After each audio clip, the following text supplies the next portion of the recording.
로마서 3장 23절에서 25절입니다.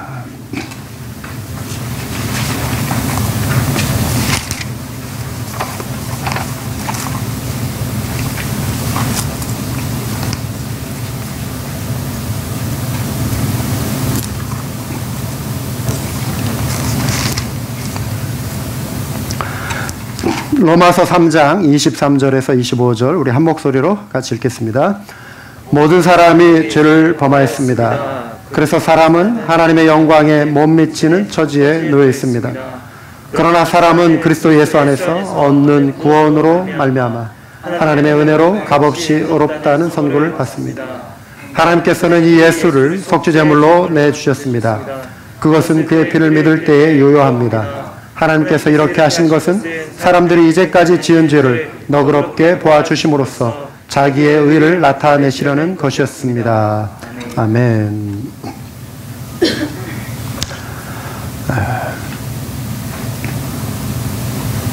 오늘은 바로 말씀 나누도록 하겠습니다. 여러분, 세상에 많은 문제들이 있죠. 존재하는 문제들 중에 여러분들이 생각하실 때는 어떤 문제가 가장 큰 문제라고 생각을 하십니까? 개인마다 또 범위를 넓혀보면 나라마다 문화마다 문제를 바라보는 시각이 조금씩 차이가 있다고 합니다. 일본의 예를 들면 명예가 굉장히 이제 일본 사람들에게는 중요한데 그렇기 때문에 명예를 잃어버리는 것을 큰 문제로 여긴다라고 하는 것입니다. 예를 들자면 어떤 사람이 형편이 어려워서 누군가에게 이제 돈을 빌리게 되었습니다. 그러면서 제 이름을 걸고 또 제 가문의 명예를 걸고 언제까지는 이 돈을 꼭 갚겠습니다. 이렇게 이제 약속을 하고 돌아온답니다. 그런데 사람의 일이 뜻대로 되지 않을 때가 있지 않습니까? 그래서 갚을 수가 없게 된 거예요. 그러면은 이제 빚쟁이에 의해서 이 사람은 명예를 잃게 되는 거예요. 순식간에 이 사람은 거짓말을 한 사람이고 심지어 자기 이름으로 가문의 이름으로 이름을 대고 빚을 냈는데 이 사람은 거짓말장이다, 사기꾼이다 이런 그 불명예를 그러니까 불명예를 얻는 거에 대해서 너무나 이제 괴로워하면서 자신의 명예도 지키고 또 후손들이나 혹은 현재 가족들의 그 명예를 지키기 위해서 실제로 이런 일들이 있었다고 합니다. 옛날에는 칼을 꺼내서 사람들 앞에서 할복을 하는 이런 일들이 일본 문화 가운데 있었다라고 하는 것이죠. 한국 문화 속에서는 한국 사람들이 중요하게 여기는 것이 체면이죠. 체면 문화라고 합니다. 체면을 잃는 것을 굉장히 큰 문제로 여기죠. 그래서 체면과 관련된 표현들 많지 않습니까? 뭐 체면을 잃다, 뭐 체면을 구기다, 뭐 체면이 상하다, 뭐 체면이 없다, 뭐 체면을 봐주다, 뭐 체면을 면하다, 뭐 그런 말이 있나요? 뭐 체면을 얻다, 뭐 이런 등등의 많은 표현들, 체면과 관련된 표현들이 많이 있는 것이죠. 그래서 다른 사람들 앞에서 체면을 잃는 것을 끔찍한 그 수치감을 중요한 문제로 여기기 때문에 요즘 뭐 끔찍한 죄를 저지른 그 흉악범들도 이 서구 사회에서는 문화가 다르기 때문에 얼굴 공개해버립니다. 뭐 그리고 떳떳해요. 그래도 사람들 자기 얼굴 막 드러나고 창피함을 당해도. 그런데 한국 사회에서는 죄를 지었음에도 불구하고 속 시원하게 그냥 얼굴을, 우리들의 마음은 뭐냐면은 얼굴을 확 드러내가지고 이 사람이 뭐 10년 20년 형을 받더라도 얼굴을 보게 해서 이 사람이 사회생활을 아예 못하도록 만들어버리는 이제 그런 좀 벌을 줘야지 않는가. 그래서 얼굴 좀 공개해라. 이거는 더 큰 하나의 이제 가중된 하나의 그 처벌로 여기는 거예요. 그것을. 그런데 이제 그것만큼은 좀 봐줘야겠다 해서 이제 얼굴을 이렇게 가리는 이런 것이 이제 우리 한국 문화 속에 있습니다.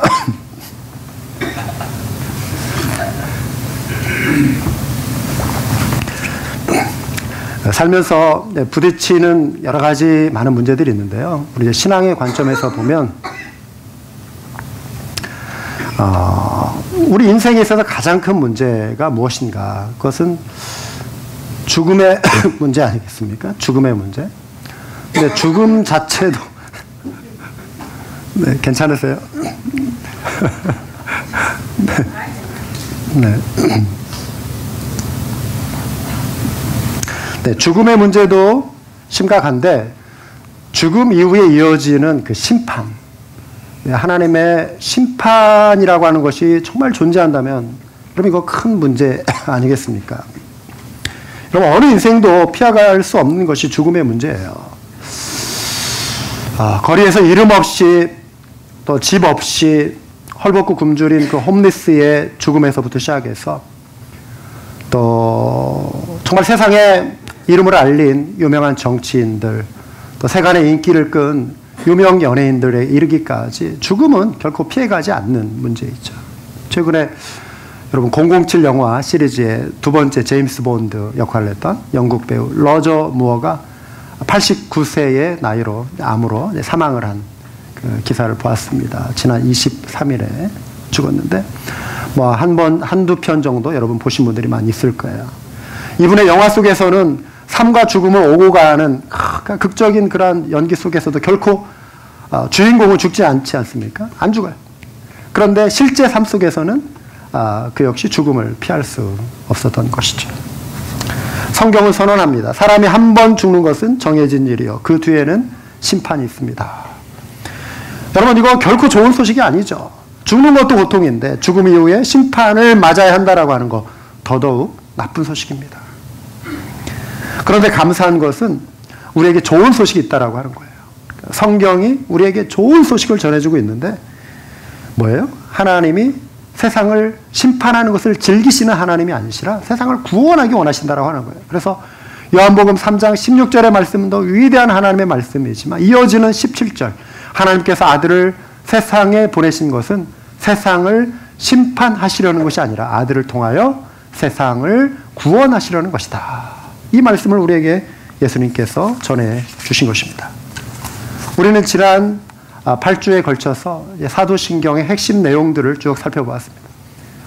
전능하사 천지를 만드신 하나님에서부터 시작해서 그 아들 예수 그리스도, 그분의 출생과 그분의 고난과 또 죽음, 부활, 승천, 그리고 다시 오실 그 심판의 약속, 이러한 등등, 그리고 성령님에 대해서 또 교회의 거룩함과 하나됨에 대한 이 모든 그러한 내용들을 우리가 쭉 살펴봤는데, 여러분 놀라운 사실은 이 모든 앞선 그 신앙 고백의 교리의 중요한 내용들이 무엇을 정점으로 향하여 가냐면, 어떤 정점을 향하여 가자면 바로 오늘 말씀, 그리고 다음 주에 나누게 될 그 말씀을 향하여 가고 있다고 하는 거예요. 뭐냐면 성부, 성자, 성령 하나님, 이 위대하시고 광대하신 우주를 창조하신 그 하나님이 피조물인 우리를 구원하시기 위하여 이 놀라운 일들을 이루셨다라고 하는, 우리의 죄 사함의 그 놀라운 은혜를 베푸시기 위한 성부, 성자, 성령님의 그 구속의 사역이 앞에 쫙 소개가 되고, 죄를 사하여 주신 것과 몸이 다시 사는 것과 영원히 사는 이 영생의 선물을 우리에게 주시기 위한 하나님의 사역이었다라고 하는 것. 이 결론을 이끌어가기 위한 앞에서 나오는 모든 그러한 내용들이라고 하는 것입니다. 하나님께서 우리를 위하여 이런 놀라운 일들을 이루어 주셨다는, 그 위대하신 하나님이 일들을 이루어 주셨다라고 하는 것이죠. 그래서 성삼위일체 하나님 행하신 그 은혜를 우리가 살펴보면서 이제 그 결론이 죄를 사하여 주신 것을 믿습니다라고 할 수 있는데, 이 주제를 오늘 다루기 위해 세 가지 측면으로 말씀을 나누려고 합니다. 첫째는 죄가 무엇인가, 둘째는 누가 죄를 사하는가, 셋째는 죄 사함이 우리에게 어떤 의미가 있는가입니다. 첫째, 죄가 무엇인가. 오늘 함께 읽은 본문 로마서 3장 23절은 모든 사람이 죄를 범하였습니다. 그래서 사람은 하나님의 영광에 못 미치는 처지에 놓여 있습니다. 이렇게 선언하고 있습니다. 사도 바울이 로마서를 쓸 때에 이 서신서의 1차 수신자는 유대인들이 아니었습니다. 이방인들인 로마 사람들이었습니다. 이 말씀을 드리는 이유가 있습니다. 왜냐하면 이방인들에게 사도 바울이 지금 편지를 쓰면서 이들에게 여러분들은 죄인입니다. 모든 사람이 죄인입니다. 라고 말하는 거예요. 아니, 우리를 죄인이라고 말할 수 있는 근거가 어디 있습니까? 이렇게 말할 수 있잖아요. 유대인 같으면, 아니, 하나님이 보여주신 그 율법이라고 하는 기준이 있는데, 우리는 그 율법을 알지도 못하는 사람들이었는데, 왜 우리에게 율법의 잣대를 들이대서 죄인이라고 말을 하는 겁니까? 라고 따질 수도 있잖아요. 사도 바울이 유대인뿐만 아니라 이방인들에게도 동일하게 죄인됨을 선언하고 있는 이유가 있습니다. 그것은 모든 인류가 한 조상 아담의 혈통으로 태어났기 때문에 그래요. 그래서 로마서 5장 12절의 말씀은 모든 사람들에게 적용되는 말씀입니다. 유대인뿐만 아니라 이방인들에게도, 저와 여러분에게도 마찬가지입니다. 그러므로 한 사람으로 말미암아 죄가 세상에 들어왔고 또 그 죄로 말미암아 죽음이 들어온 것과 같이 모든 사람이 죄를 지었기 때문에 죽음이 모든 사람에게 이르게 되었습니다.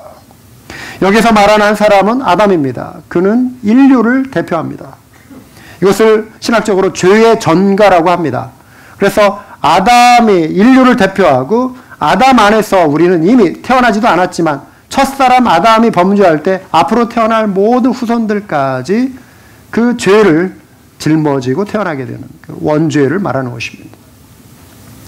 그가 하나님의 계명을 어기고 범죄했을 때 우리 모든 인류는 죄 아래 갇히게 된 것입니다. 성경이 말하는 죄는 뿐만 아니라 하나님이 정하신 그 기준을 벗어나는 것입니다. 그러니까 하말티아라고 합니다. 관역을 벗어나, 그 기준을 벗어나다. 우리가 하나님의 기준을 벗어나서 죄인이 되기도 하지만 또 죄인이기 때문에 또 죄를 지게 됩니다. 죄는 또 다른 말로 하면 믿지 않는 것이 죄입니다. 예수 그리스도를 믿지 않는 죄. 성령께서 이 땅에 오실 때 보혜사 성령이 오시면 너희에게 성령께서 죄에 대하여 의에 대하여 성령께서 세상을 책망하시리라. 죄에 대하여 의에 대하여 심판에 대하여 세상을 책망하시리라. 책망한다는 의미는 확신시켜 주신다 이런 의미예요. convince, 확신시켜 준다. 깨닫게 해준다 이런 뜻입니다. 죄를 깨닫게 해주는데 그 죄가 무엇인가? 요한복음 16장 9절에 죄에 대하여 깨우친다고 하면 세상 사람들이 나를 믿지 않기 때문이요. 믿지 않는 것이 죄다 라고 말씀하셨습니다. 로마서 2장 12절을 보시면 율법을 모르고 범죄한 사람은 율법과 상관없이 망할 것이요. 율법을 알고 범죄한 사람은 율법을 따라 심판을 받을 것입니다. 이어지는 14절과 15절을 보시면은 율법을 가지지 않는 이방 사람이 사람의 본성을 따라 율법이 명하는 바를 행하면 그들은 율법을 가지고 있지 않아도 자기 자신이 자기에게 율법입니다. 그런 사람은 율법이 요구하는 일이 자기의 마음에 적혀 있음을 드러내 보입니다. 그들의 양심도 이 사실을 증언합니다. 그들의 생각들이 서로 고발하기도 하고 변호하기도 합니다. 이렇게 말씀하고 있습니다.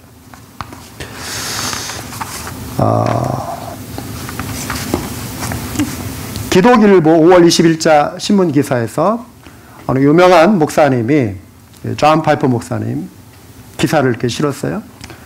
복음을 듣지 못한 사람들의 운명은 어떻게 되나요? 라는 질문에 이런 사람들은 자동적으로 구원을 받아 천국에 가지도 않지만 지옥에도 가지 않는다라고 답했다는 기사를 보았습니다. 그러니까 예수님의 이름에 대해서 듣지 못한 사람들은 지옥 가지 않는다. 이게 상당히 혼란을 빠뜨리는 아주 주장입니다. 그래서 제가 좀 충격을 받고 이 설교 예화에 이거를 넣었는데, 우리 한마음교회 감사하게도 또 우리 신학생들이 많이 있지 않습니까? 일부 예배 때 이 이야기를 듣던 우리 한 형제가 목사님 그 기사 잘못 나간 것입니다. 이야기를 해주더라고요. 잘못 나간 기사라는 존 파이퍼 목사님 출처가 없는 것입니다. 제가 너무 감사했어요. 3부에서는 이 설교를 정정해서 제가 존 파이퍼 목사님이 이 말씀을 한 것이 아닙니다. 존 파이퍼 목사님 미국인들이 존경하는 또 세계적으로 존경하는 아주 유명한 복음주의권에 속한 목사님입니다. 제가 깜짝 놀랐거든요. 아니 목사님 말년에 가서 또 이상한 말씀 하신 거 아닌가. 여러분 성경은 하나님의 심판에 대해서 분명히 말씀하고 있습니다. 물론 쉽지 않은 주제입니다. 그러나 구원은 하나님의 주권에 속해 있는 것이고요. 천국과 지옥 사이에 다른 어떤 무엇을 성경은 말씀하고 있지 않습니다. 천국에 가지 않고 그럼 지옥에도 가지 않는다. 그럼 어디로 간단 말인가? 그냥 영혼이 소멸되는 것인가? 그것을 또 말씀하고 있지 않거든요. 그러니까 믿지 않는 자에게 하나님이 정하신 그 심판을 그 불신자들은 피할 수가 없다. 만약에 예수님에 대해서 들을 기회도 없는 사람, 물론 이 상황에 대해서 우리는 우리가 알고 있는 것에 대해서만 말을 해야 돼요. 분명한 것. 예수님이 지상사명을 우리에게 주셨잖아요. 모든 족속에 가서 복음을 전하라 하셨을 때 만약에 전하지 않아서 지옥에 가지도 않는다면 우리 굳이 그렇게 나가서 선교할 필요도 없고 또 목숨 걸고 그렇게 선교할 필요도 없는 거예요. 안 그래요? 여러분, 하나님은 지으신 만물을 통해서 하나님을 알만한 것을 보여주셨고요. 율법을 알지 못해도 양심을 통해 죄를 지적하시거든요. 그러니까 핑계치 못할지라 그랬어요. 핑계치 못할지라. 그래서 양심을 거스르고 행한 일들이 하나님 보시기에는 율법을 범한 것과 같다. 양심이라고 하는 것은 하나님이 우리를 창조하신 그 피조물로서의 하나님이 우리를 창조하신 것에 대한 증거거든요. 그래서 핑계하지 못한다라고 말씀하고 있습니다. 죄에 대해서 나눴습니다. 두 번째, 누가 죄를 사하시는가? 여러분, 사람과 사람 사이에도 용서가 필요합니다. 누군가 나에 대해서 잘못하면 그러면은 사과를 해야겠죠. 제가 누군가에게 잘못하면 저도 그 사람에게 사과를 해야 하죠. 그런데 그것으로 끝나는 것은 아니에요. 그것으로 죄가 사라지는 것은 아닙니다. 이분과 나 사이의 관계는 이렇게 좋아질 수 있지만 하나님이 보실 때 내가 누군가 사람에게 대해서 저지른 죄에 대해서 하나님이 보실 때는 여전히 죄로 남아있는 거거든요. 그 죄에 대해서는 사람은 용서했어도 하나님의 용서가 필요한 거예요. 그러니까 사람에게 범한 죄는 곧 하나님께 범한 죄거든요. 우리는 그것을 자꾸 무시해요. 그냥 사람과 관계만 괜찮으면 되지 이게 아니라 하나님 앞에 우리가 그 죄에 대해서 나의 잘못을 자백하고 용서를 구해야 하는 거예요. 이 사실을 기억하시기 바랍니다. 죄의 용서는 하나님으로부터 와요. 예수님이 지상 사역을 하고 계실 때 예수님이 어느 집안에서 말씀을 전하고 계셨습니다. 사람들이 가득 운집해가지고 밖에서 더 이상 집 안으로 들어와서 예수님의 말씀을 들을 수가 없었어요. 중풍병을 앓고 있는 친구를 네 사람이 메어 달고 지붕으로 올라가서 지붕을 뜯어내가지고 어떻게 뜯어냈는지 그 당시에 집 구조가 어떻게 됐는지 모르겠지만 지붕을 뜯어내서 그 사람을 아래로 매달아가지고 아래로 내렸습니다. 그것을 보시고 예수님이 얼마나 참 낫고자 하는 열망, 예수님 앞에 이렇게 나아가면 예수님이 치료해 주실 거라고 하는 그 믿음 때문에 온 거잖아요. 그래서 그 믿음을 보시고 예수님이 하신 말씀이 뭐예요? 이 사람아, 네 죄가 용서받았다. 이렇게 말씀하십니다. 주변에 있던 사람들이 의아하면서 놀래요. 속으로 이렇게 생각하죠. 이 사람이 어찌하여 이런 말을 한단 말이냐. 하나님을 모독하는구나. 하나님 한 분밖에 누가 죄를 용서할 수 있는가 했다. 여러분, 이들의 생각은 지금 옳습니까? 틀립니까? 이 말 자체로 보면 이들의 말은 틀리지 않았습니다. 왜냐하면 하나님 한 분밖에 죄를 용서할 수 있는 분이 없어요. 그렇기 때문에 이들이 이렇게 하는 말 자체는 틀리지 않아요. 그리고 이들이 이렇게 말할 수밖에 없는 이유는 보세요. 이 사람이 어찌하여. 그러니까 예수님이 그냥 사람으로 보이는 거예요. 육신으로 오신 예수님, 하나님의 아들, 그냥 한 사람에 불과한데 어떻게 사람이 죄를 용서할 수 있느냐. 하나님의 영역이라는 거예요. 맞습니다. 죄의 용서는 하나님이 하시는 거예요. 그런데 예수님이 이어서 하시는 말씀이 인자가 죄를 사할 수 있는 그 권리를, 그 권한을, 권세를 가지고 있다. 땅에서 죄를 용서할 수 있는 그 권한을 가지고 있다. 권세를 가지고 있다. 하나님께서 받은, 아버지께 받은 그 권세가 있다. 즉 예수 그리스도, 육신으로 오신 하나님, 하나님과 동등한, 동격의 삼위일체 되신 그 예수 그리스도의 권세를 여기서 지금 보여주시는 거거든요. 죄는 하나님이 용서하십니다. 하나님이 이루신 죄사함은 예수 그리스도께서 십자가에서 우리의 속죄 제물이 되셔서 피 흘리심으로 우리에게 주어졌습니다. 그래서 로마서 3장 24절과 25절에 그러나 사람은 그리스도 예수 안에서 얻는 구원으로 말미암아 하나님의 은혜로 값없이 의롭다는 선고를 받습니다. 하나님께서는 이 예수를 속죄 제물로 내주셨습니다. 그것은 그의 피를 믿을 때에 유효합니다. 하나님께서 이렇게 하신 것은 사람들이 이제까지 지은 죄를 너그럽게 보아주심으로써 자기의 의를 나타내시려는 것이었습니다. 오늘 읽은 본문의 내용입니다. 그리스도 말미암아 하나님의 은혜가 아니면은 우리는 죄 용서함을 받을 수 없는 존재라고 하는 것이죠. 죄의 용서는 하나님으로부터 말미암습니다. 세 번째, 죄 사함 받음이 그럼 우리에게 어떤 의미가 있는가? 세 가지 우리가 누리는 복을 나누기 원합니다. 첫째, 이미 우리는 삼위일체 하나님과의 친밀한 사귐의 관계로 들어왔습니다. 이미 죄 사함 받은 하나님의 백성들은 하나님과의 친밀한 사귐의 관계로 들어왔습니다. 여러분, 하나님은 아들을 아끼지 아니하시기까지 우리 죄를 대신해서 내어주신 하나님이시거든요. 이 구원의 은총이라고 하는 것은 이처럼 놀라운 거예요. 그래서 하나님의 진노와 그 심판을 거두어 가셨거든요. 그래서 이제 하나님과 우리 사이에 화목함이 이루어졌습니다. 하나님이 이제 한없는 자비로움과 사랑과 용서로 우리를 진노와 심판의 눈으로 맑게 바라보시는 분이 아니시라 예수 그리스도의 보혈 안에 있는 저와 여러분을 이제는 한없는 사랑과 자비와 은혜로 바라보시는, 맞아주시는, 용서하시는 사랑의 하나님 되심을 여러분 믿으시기 바랍니다. 그 아들 예수 그리스도는 성부 하나님 오른편에 앉으셔서 우리를 위해 중보하고 계시고 우리가 머물 하늘의 처소를 예비하고 계십니다. 성령 하나님, 보혜사 성령님은 우리에게 또 우리를 통해 당신의 사랑과 능력을 드러내주고 계십니다.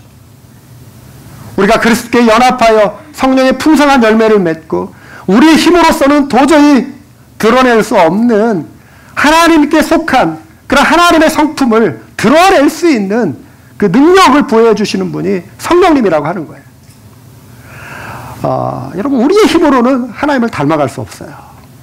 그래서 매일 우리는 성부, 성자, 성령 하나님의 은혜 가운데서 머무르고 그 능력을 힘입고 은혜를 누리고 주장하고 사랑하는 존재가 되었다라고 하는 것이죠. 여러분, 놀랍지 않습니까, 여러분?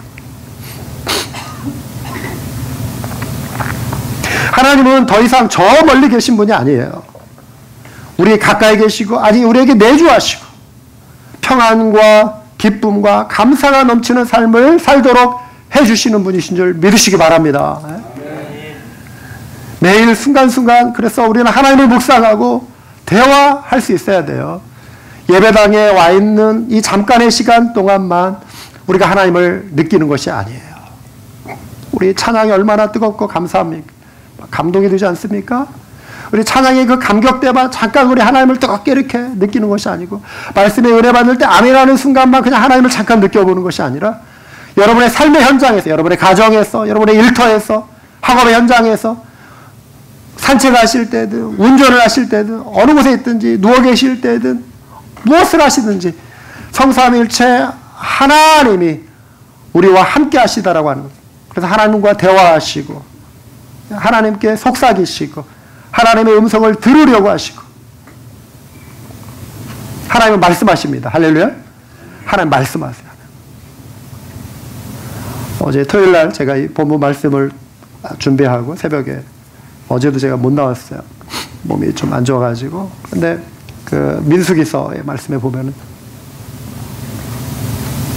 예배의 성전 그 기물들을 다 이렇게 이제 준비하고 구별해서 거룩하게 다 준비하고 12지파가 다 참여하고 근데 하나님이 하라 하신 말씀대로 이렇게 다 했는데 그 지성소 그 보좌 위 그룹 사이에서 하나님이 모세에게 말씀하셨더라. 이런 얘기 나와요.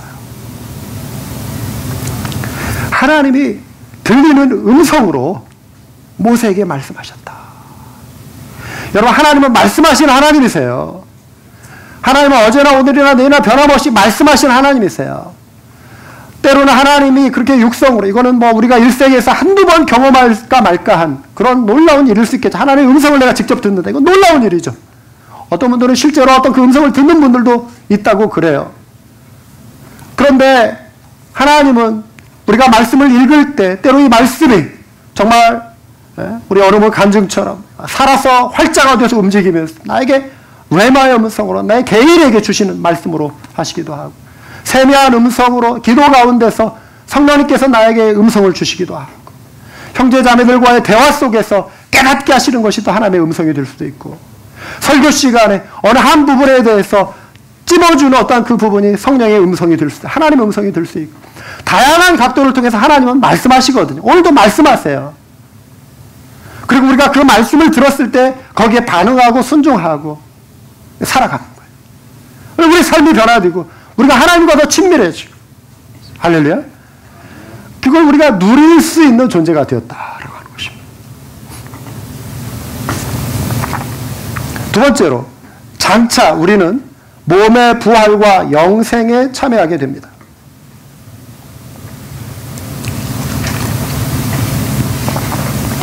이거는 우리가 앞으로 경험하게 될 일입니다. 다음 주에 마지막으로 살펴볼 사도신경의 결론 부분이기도 한데요. 부활과 영생은 초대교회부터 교회사 속에 신실한 하나님의 백성들이 붙들고 살아온 신앙 고백입니다. 수많은 핍박과 어려움 속에서도 교회가 생명력 있게 존재할 수 있었던 것이 바로 부활의 소망, 영생의 소망 때문에 그래요.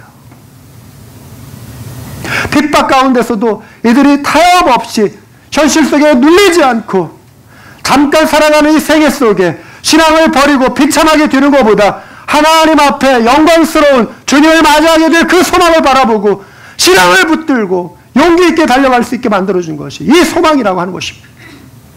그래서 여러분, 이 소망은 단지 우리가 만들어낸 어떤 창작의 결과가 아니라 성경이 약속하고 있는, 예수 그리스도께서 약속하고 있는, 사도들이 가르친, 성경이 가르치는 장래의 소망이라고 하는 거예요.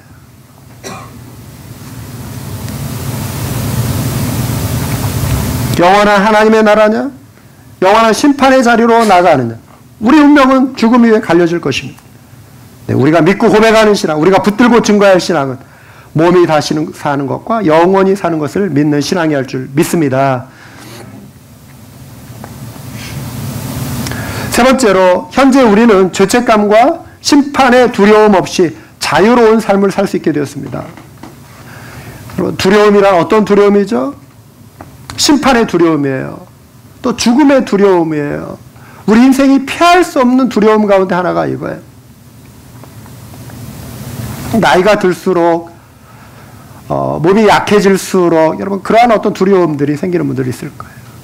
내가 정말 고통받다가 죽지 않기를 바라는, 편안하게 누워서 잠자듯이. 저희 어머니는 오랜 동안 기도 제목이 이거예요. 그냥 주무시다가 주님 부름 받으시는 84세, 84세이신 이 기도 제목. 아직 건강하십니다. 죽음의 두려움, 이 고통, 가장 큰 것은 이별에 대한 어떤 두려움일 수도 있고, 죽음 이후에 어떻게 될까, 이런 어떤 두려움을 갖고 살아가는 사람들도 많이 있지 않습니까? 로마서 8장 1, 2절 말씀합니다. 그러므로 그리스도 예수 안에 있는 사람들은 정죄를 받지 않습니다. 그것은 그리스도 예수 안에서 생명을 누리게 하는 성령의 법이 당신을 죄와 죽음의 법에서 해방하여 주었기 때문입니다. 한번 죽는 것은 사람에게 정해져 있기 때문에 피할 수 없지만 더 심각한 문제는 그 후에 찾아올 심판이거든요, 사실. 이 심판, 둘째 사망의 이 멍에, 이 심판으로부터 우리를 해방시켜 주십니다.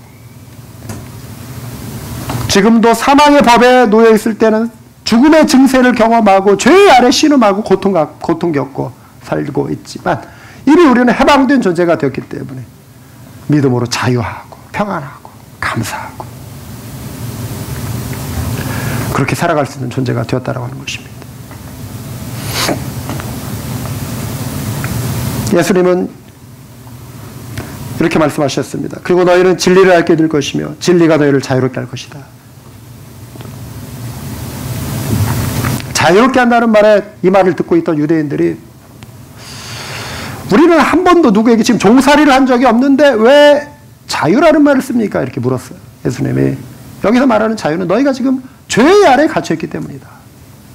이 죄책감도 여러분 심각한 거 아니겠어요? 우리가 과거에 어떤 잘못한 실수나 내가 살아오면서 내가 왜 그때 그렇게 했을까 하면서 돌이켜보면 정말 잊어버리고 싶은 어떤 죄의 어떤 그 기억들이 결박을 딱 매면서 나의 마음을 괴롭히고 내 양심을 이렇게 막 힘들게 하고 죄책감을 갖게 하는.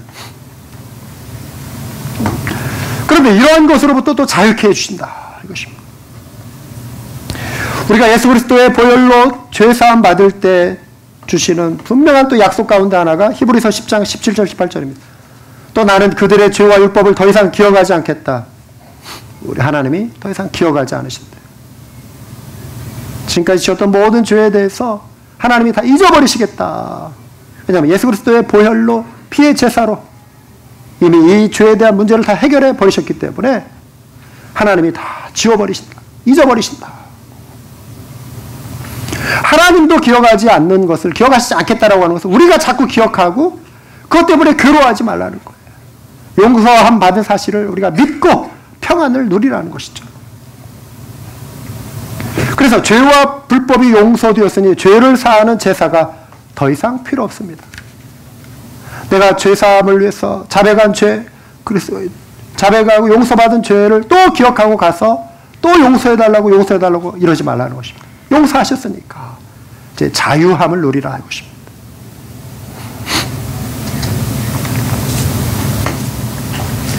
네, 오래전에 제가 한번 소개한 예화인데요.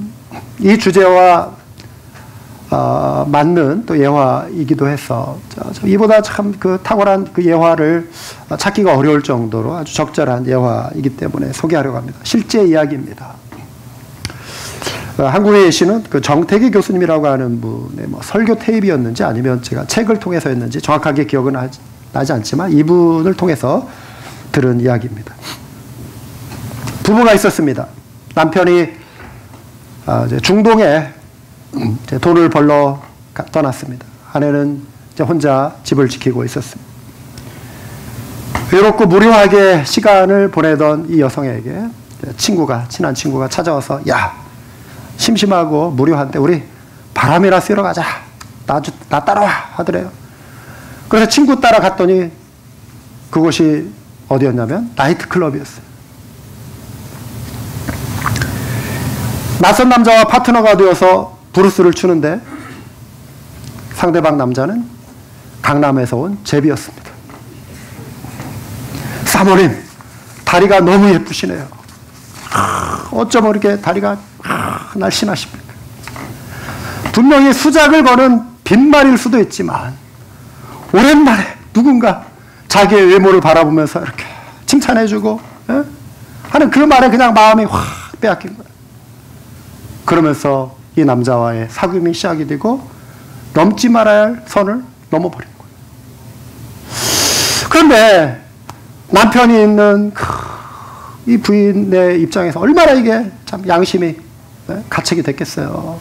그래가지고 그 만남을 이제 끊고 집에 돌아와가지고 그냥 자기 가슴을 찌면서 왜 내가 그때 그 친구의 말을 들었을까?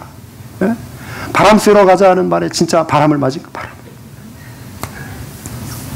죽고 싶은 심정에 남편이 이제 편지도 보내고 돈도 보내고 그러는데 딱 연락을 끊고 답장도 안 하고 연락을 끊고 지내다가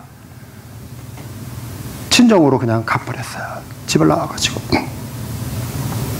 아내하고 연락이 닿지 않자 남편이 걱정이 돼가지고 수소문 해봐도 어떻게 방법이 없어서 남편이 일찍 귀국을 한 거예요. 집에는 아내가 없고 걱정이 된 남편이 여기저기 알아보니까 이제 친정에 가 있었던 거죠.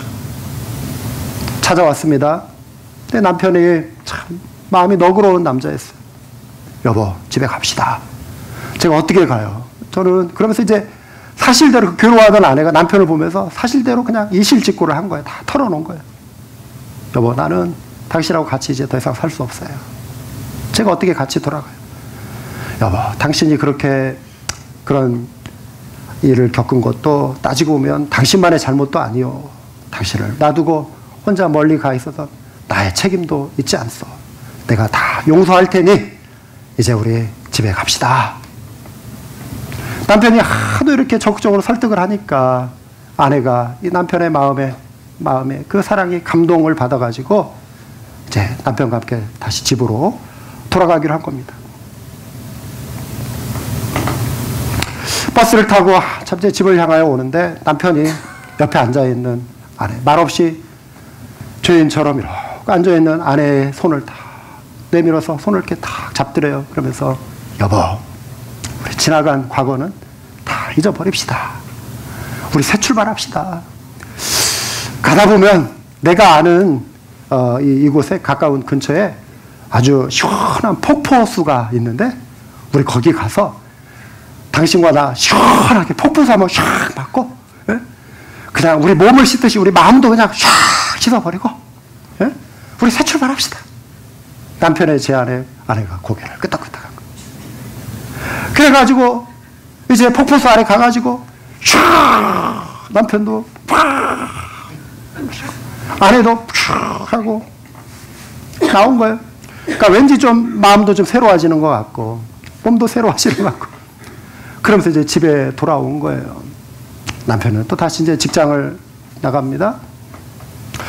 그런데 여러분 뭐 폭포수 한번 갔다 왔다고 해서 뭐 기억이 다 사라지는 게 아니잖아요. 또 생각이 나는 게 자꾸만 생각이 나는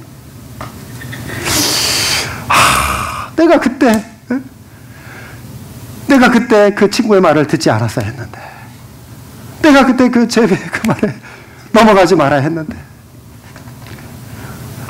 내가 왜 그랬을까? 너무 괴로워가지고, 그래, 나는 이 좋은 남편하고 같이 살 수 있는 자격이 없어. 또 가출을 해버렸어. 남편하고 얘기 안 하고 자기 언니 집으로 가서 숨어버렸어. 하루 종일 방 안에 갇혀가지고 완전히 그냥 우울증에 빠져서 자책하고 힘들어하고 있는 그 동생을 보면서 언니가 얘 이렇게 놔두면 좋겠다 싶어가지고 그렇게 보니까 옆에 가까운 교회에서 부흥회를 한다는 거야.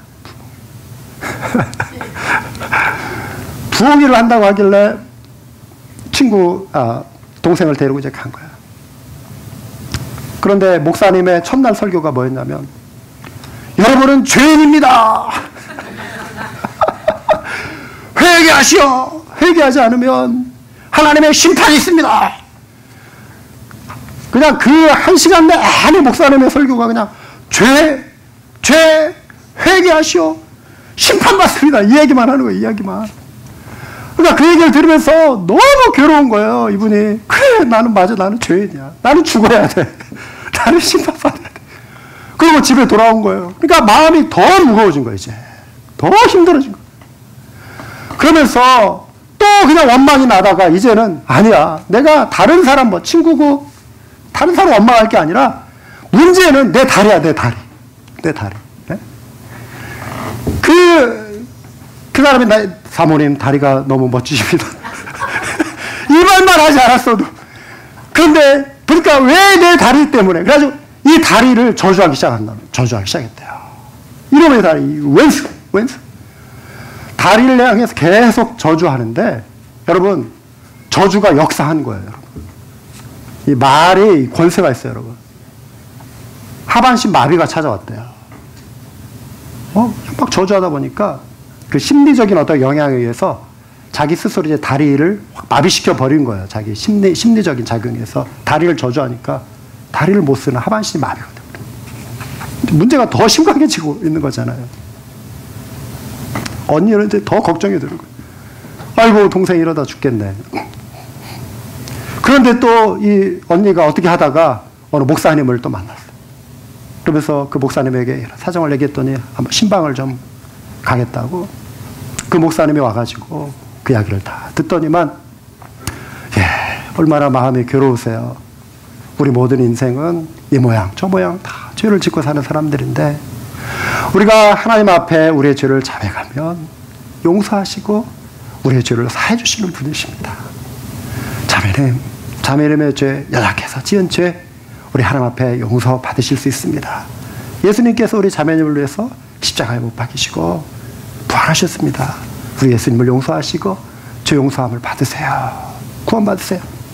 하나님은 자매님을 용서하시는 은혜의 하나님이십니다. 이 복음을 쭉 이렇게 설명해 주자 이 여인이 울기 시작했다는 거예요. 펑펑 울면서 자기의 죄를 비로소 다 토해내놓고, 자기 스스로 한탄한다고 해서 그 죄의 문제가 해결이 안 되잖아요. 이것은 계속해서 자기를 누르는 짐이 되는 것이고 죄책감이 되는데, 이 죄를 용서해 주시는 하나님이 계시다라고 하는 사실을 듣고 펑펑 울면서 자기 죄를 회개하고, 그러면서 예수님을 영접하고 나니까 놀라운 일이 생긴 거예요. 다리가 풀린 거예요. 다리가 치유를 받은 거예요. 말씀이 역사한 거예요. 복음이 역사한 거예요. 실제 이야기입니다. 사랑하는 여러분, 하나님이 우리의 죄를 책망하시기로 작정하신다면 우리는 어느 누구도 하나님 앞에 온전히 설 수 있는 사람 아무도 없어요. 하나님은 그런데 은혜의 하나님 아니십니까? 죄를 용서하신 하나님이세요. 어떤 죄라도 용서 못하실 죄가 없음을 여러분 믿으시기 바랍니다. 그런데 하나님은 공의로우시기 때문에 죄를 그냥 넘어가시지는 않아요. 죄에 대해서 심판하시거든요. 우리를 그런데 사랑하셔서 우리를 심판하시지 아니하시고 대신 그 아들 예수 그리스도를 심판하신 것입니다. 그리고 우리를 예수님의 행하신 그 일을 믿을 때 이제 우리를 하나님의 자녀로 맞이해 주시고 하나님의 은혜의 그 복을 누릴 수 있도록 우리를 초청해 주시는 거예요. 혹시 여러분 마음 가운데 과거나 아니면 현재 어떤 죄에 인해 짓눌려 계신 분은 혹시 안 계십니까? 죄책감이 여러분의 마음을 꽉 사로잡고 있는 분은 혹시 안 계십니까? 성경은 약속합니다. 우리가 우리 죄를 자백하면 하나님은 신실하시고 의로우신 분이셔서 우리 죄를 용서하시고 모든 불의에서 우리를 깨끗하게 해주실 것입니다. 복음입니다. 이 말씀을 붙들고 죄사함의 은총을 누리시길 바랍니다. 혹시 내 죄 사해 주신 은혜의 감동이 식어져 내 의로움을 자랑하고 살고 계신 분은 안 계십니까? 내 기준을 가지고 내가 만들어 놓았던 율법의 기준을 가지고 그 기준에 미치지 못하는 사람을 정죄하고 심판하고 너는 왜 그러냐 하면서 너는 문제야, 나는 잘하는데 네가 문제야 라며 가까운 누군가를 힘들게 하고 계신 분은 혹시 안 계십니까? 그런데 우리는 우리의 과거를 기억해야 합니다. 우리는 용서받은 존재 아니에요? 우리는 용서받은 존재입니다. 용서받은 존재인데 우리가 왜 누구를 감히 또 비난하고 힐난하고 판단하고 정죄하고 심판할 수 있단 말입니까? 하나님 앞에 맡겨드려야 돼요. 우리는 연약함이 보이는 지체가 있다면 기도해주면 돼요. 그리고 사랑의 마음으로 권면해주면 돼요. 뒤에 가서 험담하고 비난하고 욕하고 하는 이러한 자리에 여러분 끼지 마시고 또 그러한 일을 만들지도 마시기 바랍니다. 왜냐하면 말에 권세가 있고요. 그리고 누군가에 대한 비난은 돌고 돌고 돌아서 결국 그 상대방에게 가게 됩니다. 대부분의 이야기들이 그렇게 돌고 돌고 돌아서 비밀이 없잖아요. 주홍빛 같던 내 죄, 주님의 용서로 휘어진 우리는 다른 사람을 판단하지 않고 사랑해야 합니다. 그가 하나님의 사랑 가운데 나오도록 도와주어야 하는 것입니다.